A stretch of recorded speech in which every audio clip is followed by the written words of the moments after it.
Well, to most people who follow the activities of Olive Branch Ministries, this lady needs no introduction. She is our first university graduate, and she is one of the most popular people I've ever met. And she's the apple of our eye and the apple of Mama Sharon's eye, who wishes she could be here too. And so we're going to spend some time with Winnie. Okay. And as things happen in the world in Uganda, things get compressed, and so we're fighting the sun going down right now. But I think we'll succeed. There's a saying, the darkness comes quickly in the tropics, and we're right on the equator, so we're about to test that theory. But Winnie's had a challenging year.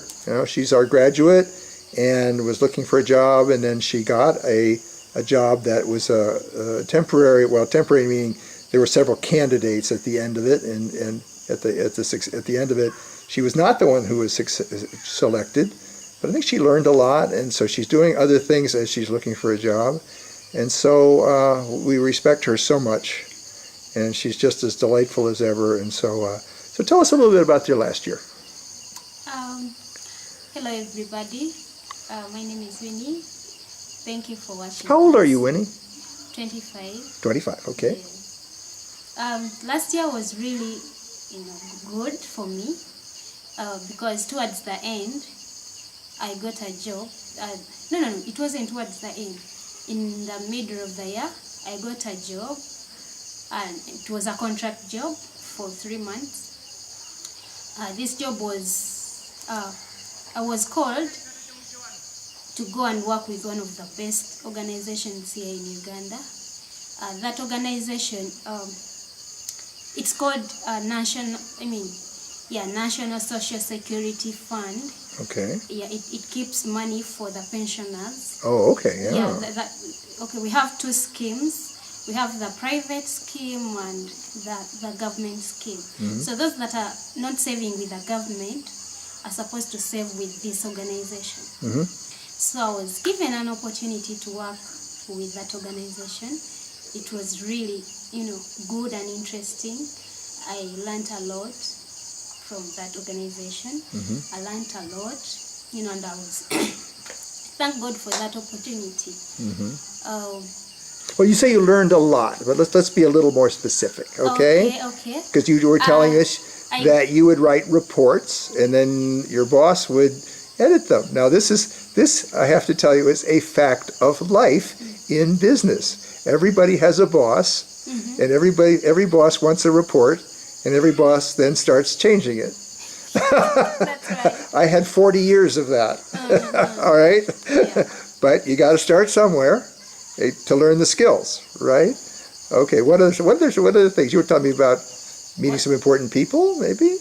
I was, I got an opportunity to meet one of the, richest people in the country, in our country. Our managing director, this person is ranked one of the most richest people in Uganda. So I was so blessed to meet him and, shake hands with him. And I learned how to, to behave in a corporate world. It's so interesting to be a corporate. Mm-hmm. It was my first job. Sure. And this job was really paying me well because my first month, my first salary, I received a message on my phone, and it was saying you received $1 million, Mm-hmm. 1 million Ugandan shillings. Oh my goodness. I said, what? Jesus, what is this? I'd never, got $1 million shillings. Right. Because this was my first job. I'd never got such money in my life. Mm-hmm. So I was really happy. I went to the toilet, and I had to at least shout, Mm-hmm. to reduce the excitement I had. Sure. It was a great, experience to Mm-hmm. work in that organization. Yeah. The salary didn't go on, they didn't pay me 1 million each month because that was the first month, and I think they were just impressing us and raising our hopes to work hard and hard. So they kept on, reducing it little by little. Okay. I wonder why, but anyway, I was, grateful with what they were paying me because they used to pay us per day, and per day it was around $20. Yeah, per day, which was good. Yeah, $20 a day. That's pretty good. It seemed to me. It was really good, and my heart tells me one time you have to go back and work in that organization, because I worked with all my heart and all my strength. Actually, I did the best, and I merged I was the second best performers on my team. Yeah. We were a team of 20 people, and by God's grace, I emerged the second. Did you get a letter saying that you were the second performer? No, but we, after our contract, our supervisor called us, and she was so sad, telling us how the contract is not going to be extended. Yeah. And she was like, have hope. Okay, she read a list of how we've been performing and how she would tell us how hard you've been working, how you've been dressing, behaving. And I was really dressing according to the rules of the organization. I would behave well, come to work early, of course, leave late, work harder, So I was, by God's grace, imagine the second, which gives me hope that when you apply for other jobs, you'll tell them that you had a contract and you were the number 2 performer out of 20. Here in Uganda, when you're applying for a job, you just write a cover letter. Yeah. You attach your documents, put in an envelope, take it to any organization. Okay, with your CV, your curriculum vitae. Yeah. But you don't have to, to tell them I was the second, because they would not believe you really did. Well, that's the problem. That's why I asked whether you had a letter that said that. Or if the organization that would want to, to take me as their worker, if they ever ask for a letter, I can always go back to my supervisor. Well, my recommendation is to get the letter right now, and then you can include it when you apply. Okay. See, I've been helping Dina a little bit. She had to write an introduction letter for a internship. And so she wrote one and showed it to me. And I didn't edit it, but I commented that it wasn't, it didn't show her accomplishments as well as I thought it could. It was more, I did this, I studied here. And when an employer says, I don't want to know that you did it, I want to know you did it well. I want to know that the organization appreciated it, that you helped them. In modern terminology, you added value.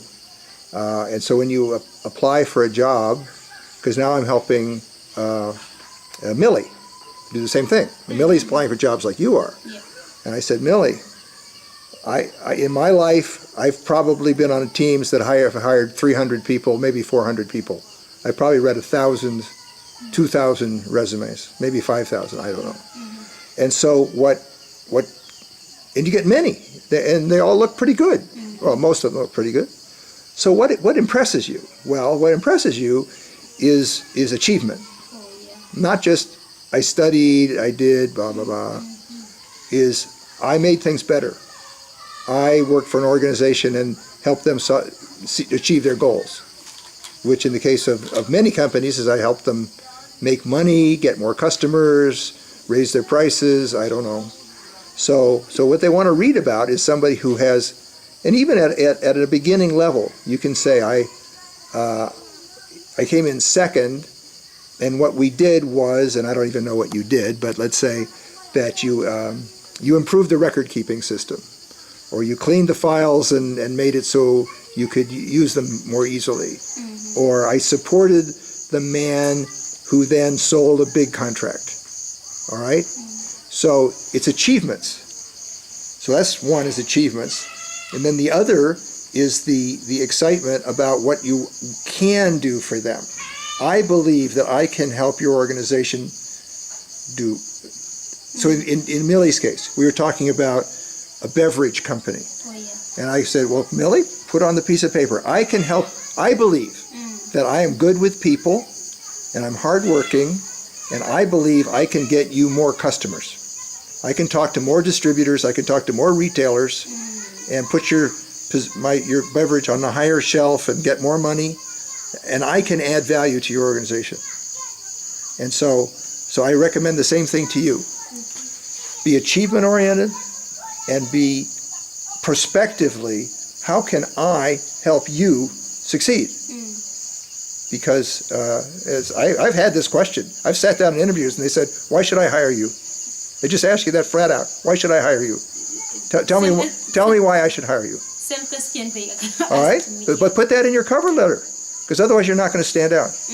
Okay, so that's just some advice. Okay, but meanwhile now you're running your shop, and you've changed the location, and it's a tough business. I know it's a tough business, and to make a margin is really, really hard. But I do have an idea. I think I told you about it. Is I'm working with Nampija Esther on some blue jeans designed like Mama Lisa's. And we've got some new ones that are going to be made in the next couple of months that are like advertising. In other words, they're going to be made for Joy Phoebe.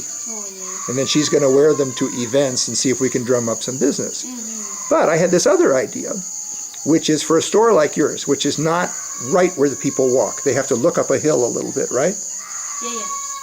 What you could use is something I call an attention getter. An attention getter. So if we can put together some pants that are very flashy, lots of sparkle. So people walk by and they say, what's that? But we'll put a real high price tag on it, such that nobody will buy it. But they'll have to walk up the hill and look at the price tag before they realize they can't afford it. But now they're up there and they say, well, what else you got? And compared to what you're asking for these, this all looks pretty reasonable, right? So I hope we can accomplish that for you. I will. I've always worked together with Esther, and I'm willing to work with her because she really does good things. Yeah. So I'll get in touch with her. Okay. And I'll be talking to Esther on Thursday, and we'll try to. I've got the 3 that I need to talk about. It'll maybe a little what we call slapdash, but we'll see what we can put together on Thursday. Okay. So we are definitely running out of light. So it's an opportunity for you to talk to Mama Sharon and everybody you love in America. How's that? Oh my God. I love everybody in America. I really do. Hello, Mama. It's your lovely daughter, Winnie. I love you so much. Thank you so much for this. It really it looks good on me. I don't know how you guessed this right, but I don't have a white shirt in my closet. So this is the first white shirt and it is fitting. I like it. I love the other, all the gifts you sent me. I like them. You know what, Adrian, my kid brother, he was so happy to, because we had a Christmas party and they were reading out names of children. So they read out Adrian, and we have 2 Adrians. So we have Adrian Pius and this kid brother of mine. So they read out the name. He stood up, and thank God he had a gift from you. I'm sorry I didn't take a video when he was unwrapping the gifts, but he was so excited to get a gift from you, and I reminded him to write for you a letter thanking you, but I wish you were here to see how happy he was. He likes the notepad. The one he writes on and rubs it. Okay. Yeah, he likes it so much. He likes the pencils. They are really nice. So he appreciates, and he appreciated you. He was really happy to get something from you. all my siblings are doing well. They got gifts from you, and they are so happy to have you in their life as their mom. My case, you know, you are so important to me. You are a gift from God to me. Thank you so much, Mama. I'm sorry we didn't get in touch to wish you a Merry Christmas. I'm going to try hard today night. I think it will be daytime that side. To talk to you and call you and wish you a Merry Christmas. Yesterday I really tried and failed. I wonder why. I would call and the call would just drop. It wouldn't go through. So just here to say I love you. Now, can you give a little wave? Can you give a little wave to Jaja Ruth, because she loves you so much? Hello, Jaja. I love you, Jaja. So sorry you've been going through pain. I'm believing God that all is going to be, well, and yeah, God has your life. Okay. All right. I believe that. I love you so much. Thank you so much for our gifts. Thank you so much. I got my watch. I got the money. I'm so happy. Thank you for giving birth to Papa Scott. Okay. He's really a wonderful person. He's done a lot in our lives, and he's still doing a lot. He's trying so hard to get everybody a sponsor, at least a gift each time he comes to Uganda. He's working so hard to make everybody happy. In Uganda, we, like me and my family, before we met our sponsors, we had a lot of grief and sadness. But ever since I got to know Mama Sharon, I got to know Papa Scott, Mama Cassandra, Mama Sissy, my life changed. We are happy. People look at us and they admire us. We put on happy faces. We are no longer sad. You people have done a lot of a great job in our lives. Thank you so much, Jaja. So, why don't you wish Merry Christmas before the lights are out completely here? Yeah, Merry Christmas to everybody. I love you so much. I don't know what to tell Americans, but you people are great. You have a big heart. You accommodate everybody, no matter what they are, who they are, where they come from. You just embrace whoever comes to you. You guys, I'm so grateful to God that you have such a big heart, to take in everybody. And you are so loving and so caring. May God bless you. I love you so much. Merry Christmas. Okay. And a Happy New Year.